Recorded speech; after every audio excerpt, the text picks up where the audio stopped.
Now, in regards to faith in Uncle Harley and what he believed, I agree with him too. You have to get God in your heart. Doing all these nice things isn't enough. You have to get God in your heart, and you have to get in his heart. And those are his exact words of how he felt and believed, and that's something that I live by too.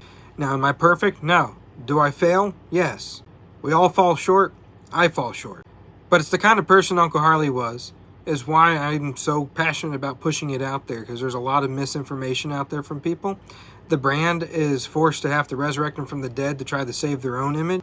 And though I don't agree with that, I understand it now. Years later, I understand why they're doing it. I don't agree with it, though, because it misrepresents him to the public. I think instead of trying to modernize him, if we want to keep the heritage but modernize the message, I'm a great way to put that message out there. Because I am in this generation today, and I'm part of the heritage as well because he's my family. But they're not interested in doing that at this time.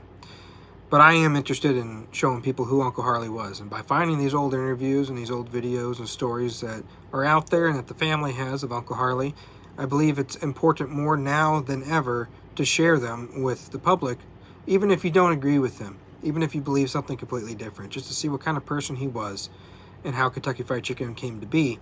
Not that it's just a brand, but that this human being and the struggles that he had and that he went through was able to make, especially at retirement age. And I just think it's important for people to remember who he was, maybe be inspired by him, maybe how he was might help somebody else in their own troubles, might inspire them, might give them some hope that they too can succeed, that it does get better, and that they're not alone in their own sinful ways.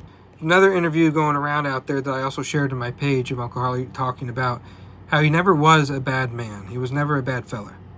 But he was sinful in his ways, and especially with his cursing. And he talks about that, how he knows he does it, he knows it's wrong, but he tries to overcome that. And he believes that God forgives him for that and everyone else.